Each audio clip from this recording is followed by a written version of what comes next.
So I was logging on, just about to hit up Rivals and play for the night, try and work my way through Diamond, when I saw a video from the content creator Flats that unfortunately needs a response. And I don't want to come off as like an asshole here, because I have a lot of respect for Flats, but in this case he is not only wrong, but he is dangerously wrong with some of the stuff that he said in this video. When I say dangerously wrong, I mean could make Marvel Rivals worse if NetEase listens to him and does what he says levels of wrong. So I don't want to come across as an asshole. I hope I'm not, but I have to say that Flats, you are dangerously wrong about this video right here. Specifically, what you are wrong about, I have lost my train of thought. Part that you are wrong about, Flats, is that IP and hardware bans are effective. First, I'm going to cover why IP bans don't work. There is this thing called the Dynamic Host Configuration Protocol, aka the DHCP. Whenever a computer connects to a server that does networking, such as my computer connected to my router or my router connected to my apartment's router, yes, I have a subnetwork within my own apartment, sue me, it asks the server, hey, I need an IP address, and the server or router or whatever says, okay, here's your IP address. The thing is, different devices will reassign these IP addresses every so often. Half of it is that it gets reassigned every so often. The other half is that it gets assigned as an address is available whenever a device tries to connect. It basically has a double meaning within its name. This was first defined in 1993 and based on a technology that came before it called the Reverse Address Resolution Protocol, which was defined in 1984. Ever since the 1980s, whenever a computer has had to connect to a network, it's always asked for an address and gotten a random address from a pool of available addresses. And here's the thing. This is my apartment router page, which I requested and received access to for this video. Thank God my landlord was willing to give me this. So, you see this button down here that says release? If I click that, it tells my ISP, I no longer want this IP address and will disconnect me from the network. If I then click the button above it that says renew, I get a new IP address that is different from the old one 999,999 times out of every 1 million times that I press the button.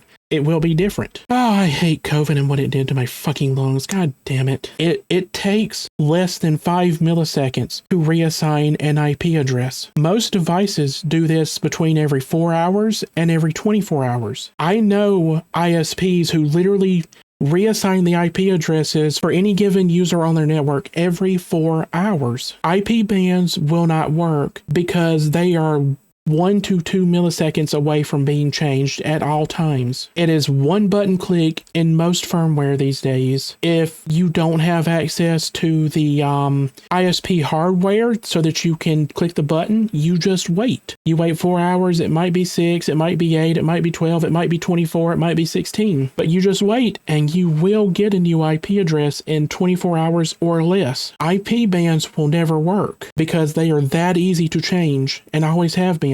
There are exceptions. Correct me if I'm wrong on this, but I believe you specifically have a Comcast or Xfinity business account. Business accounts have a static IP. They will always be the same. Their IP is assigned according to the MAC address of the router, which I will go into MAC here in just a minute. So you having a business account with Xfinity or AT&T or Cox or what's the other one? I forget the name now. It doesn't matter. If you have a business account, your IP is always the same. It does not matter.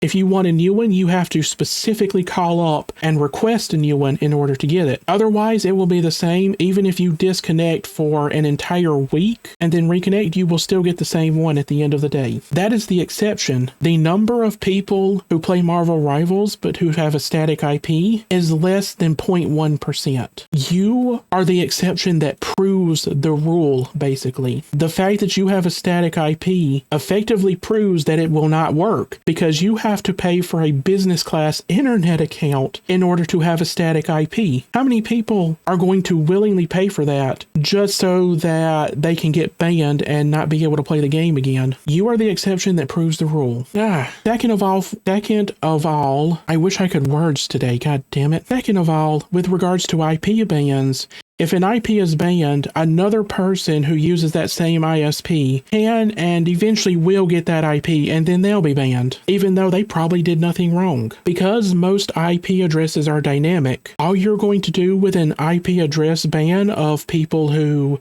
get the game or cheat is punish innocent people. You won't punish the guilty people.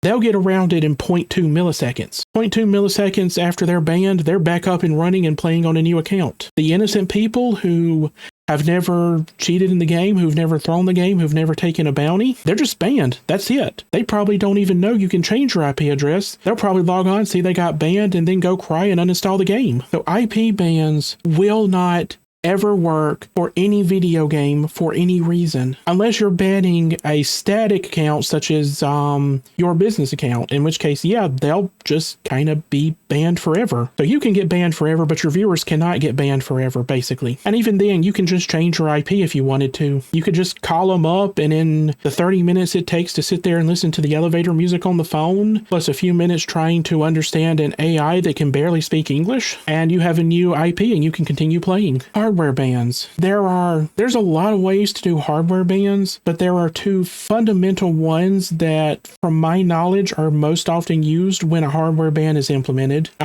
First is what is known as a MAC ban.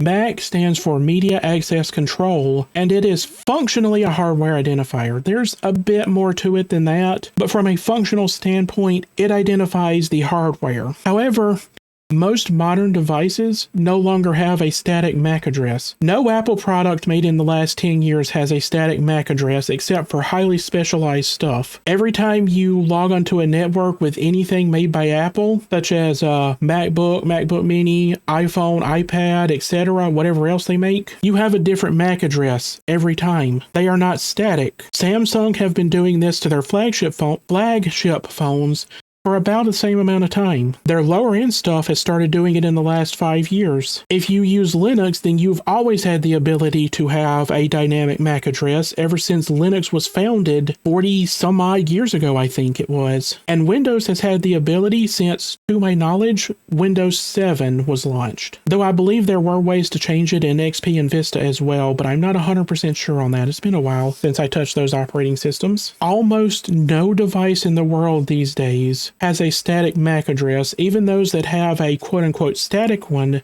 have ways in which you can change it. And they're super easy. They're just a single button click in most cases. Or in some cases, like the stuff from Apple, you just disconnect and reconnect to the router. Bam! Instant new MAC address. That's it. So it's super easy to bypass a MAC address ban these days. It's literally just disconnect from the router, maybe 2 button clicks if you count connecting as being a button click. The second is by using one of a varying number of methods of generating a specific hardware ID. My personal favorite one, and the one that I wish more companies would use, would basically be an enumeration of the hardware, salted with the specific time and date that the hardware is first configured and booted up for the first time, and then stored on a ROM chip. But there's tons of ways of generating this hardware ID. And technically speaking, a lot of stuff these days that has hardware ID stores it on a chip, which is completely immutable to anything except actually functionally desoldering the chip and putting it into a device that can change it, which a lot of people don't know how to do. I mean, I know how to do it, but my hands aren't steady enough, so I could not do it. But whenever a game that uses this hardware ID, or any system uses this hardware ID for any reason, what happens is it is taken off the chip by the CPU, it is stored in memory, and then it is given to the system after being stored in memory. While it is stored in memory and before it is accessed by the system that needs it,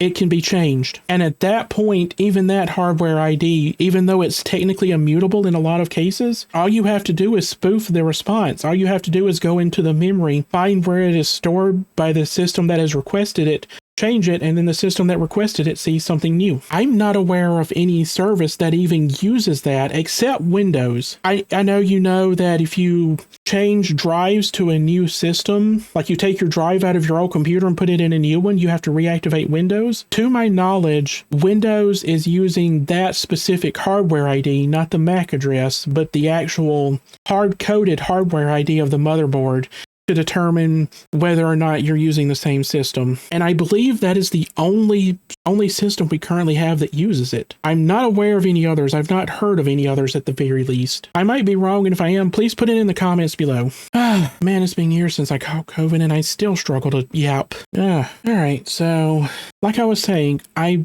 hope I didn't come across as an asshole.